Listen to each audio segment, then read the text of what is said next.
सोलापुरात hotel lotus येथे पार पडलेल्या राष्ट्रवादी शिवसेना पदाधिकाऱ्यांच्या संयुक्त बैठकीत महापालिका निवडणुकीसाठी राष्ट्रवादी शिवसेना युती करण्याचा निर्णय घेण्यात आला असून दोन्ही पक्षात 50-50% म्हणजेच 51-51 जागा वाटपाचा फॉर्म्युला निश्चित करण्यात आला आहे।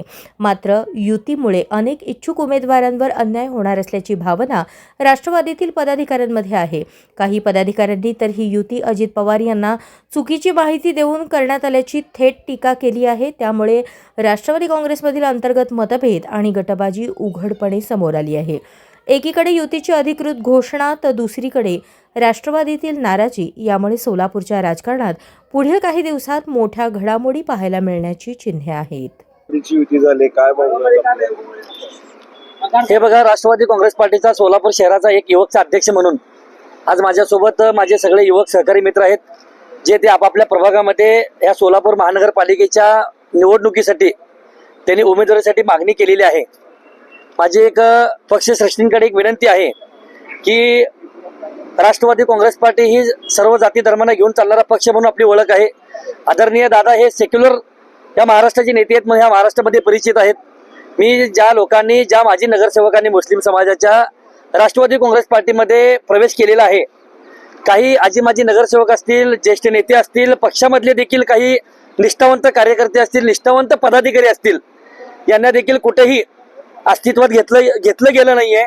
कुठं तर आपल्या राष्ट्रवादी काँग्रेस पार्टीमध्ये एक दोघं समोर यायचं आणि आपलं वर जाऊन काहीतरी कानात सांगायचं, असा जो प्रकार घडतोय ते आदरणीय दादांकडे मी युवकचा अध्यक्ष म्हणून लेखी अशी तक्रार मी दादांकडे करणार आहे।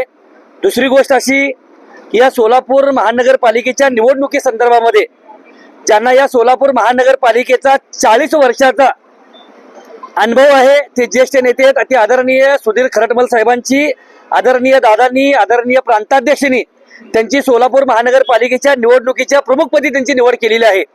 जोपर्यंत खरटमल साहेब हे सोलापूर शहरातील प्रमुख पदाधिकाऱ्यांना समोरून हा घडलेला प्रकार आम्हाला सांगत नाही, तोपर्यंत आम्ही देखील युतीच्या बाबतीमध्ये संभ्रम अवस्थेमध्ये आहोत। तुम्ही बघताय सोलापूर शहरामध्ये राष्ट्रवादी काँग्रेस पार्टीमध्ये बऱ्याचशा प्रभागामध्ये जे इच्छुक उमेदवार आहेत त्यांच्या मनामध्ये संभ्रम निर्माण झालेला आहे।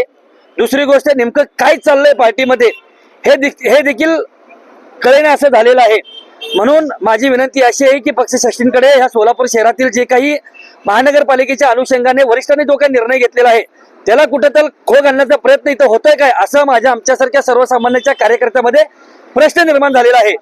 बैठक झाली, त्याला स्वतः खरटमल साहेब उपस्थित होते, म्हणजे याचा अर्थ काय आहे? हो का, सुधीर खरटमल साहेबांना माझा त्यांचा फोनवर आता ज्येष्ठ बोलणं झालेलं आहे। त्यांच्या मनामध्ये देखील काही प्रश्नचिन्ह असतील तर त्यांनी समोर येऊन सांगितलं गेलं पाहिजे। ते आम्हाला देखील अद्याप मिळालं नाही, कारण की आमचा भरोसा त्यांच्यावर आहे, कारण की पक्षश्रेष्ठींनी सोलापूर महानगरपालिकेची जबाबदारी त्यांच्याकडे दिलेली आहे। त्यांनी आम्हाला येऊन सांगणं म्हणजे त्यांनी येणं, सर्व पदाधिकाऱ्यांना, प्रत्येक इच्छुक उमेदवारांना काही गोष्टी घडलेल्या सांगणं हे त्यांचं काम आहे। त्यामुळे माझी विनंती आहे, सांगितलं तर तुम्ही ऐकणार, समोर आलं पाहिजे ना, समोर आलं तर आम्हाला कळेल ना सगळ्या गोष्टी। आता तर अशा काही गोष्टी ऐकून मिळतात की आता जे सोलापूर महानगरपालिकेच्या निवडणुकीच्या संदर्भामध्ये ज्या काही आजी माजी नगरसेवकांनी आपल्या राष्ट्रवादी काँग्रेस पार्टीमध्ये प्रवेश केला होता, शिवसेनेसोबत युती केल्यामुळं त्यांनी देखील आता राजीनामा देण्याच्या ते तयारीत आहेत। ते आम्ही निवडणूक लढणार नाही अशी भूमिका ते घेतात। त्यामुळे माझी विनंती अशी आहे, विश्वासात घेऊनच निवडणूक लढली गेली पाहिजे। विनाकारण ह्याचं त्याचं ऐकून आपण एक दोघं असलं की आपला कारभार या सोलापूर शहरामध्ये चालतो असं त्यांनी त्यांच्या डोक्यातून काढावं, कारण की या सोलापूर शहरामध्ये राष्ट्रवादी काँग्रेस पार्टीला आदरणीय अजितदादाच्या माध्यमातून चांगले दिवस या ठिकाणी आलेले आहेत। या सोलापूर शहरामध्ये खऱ्या अर्थाने या राष्ट्रवादी काँग्रेस पार्टीच या भारतीय जनता पार्टीला या सोलापूर शहरामध्ये हरवू शकते असा विश्वास या सोलापूर शहरातील जनतेला झालेला आहे। परंतु असे कुठेतरी खीळ बसवण्याचं काम काही लोकांकडनं होतंय, त्याच्या बाबतीमध्ये मी राष्ट्रवादी युवक काँग्रेसच्या माध्यमातून आदरणीय दादांची मी लगेच उद्या भेट घेणार आहे। ओके, काय तिकीट मिळण्याची शक्यता आहे का तुम्हाला?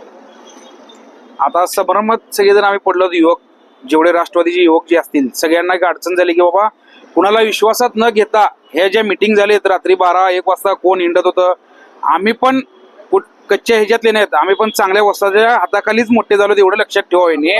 रात्री 12-1 वाजता चोरून मुलाखती घ्यायच्या, त्यांच्या गाठी भेटी घ्यायच्या आणि आमच्यासारख्या तरुण जे युवा आहेत जेवढे राष्ट्रवादी जीव आहेत त्यांना विश्वासात न घेता ह्यांनी जी ही कारभार केलं हे अत्यंत चुकीचं आहे.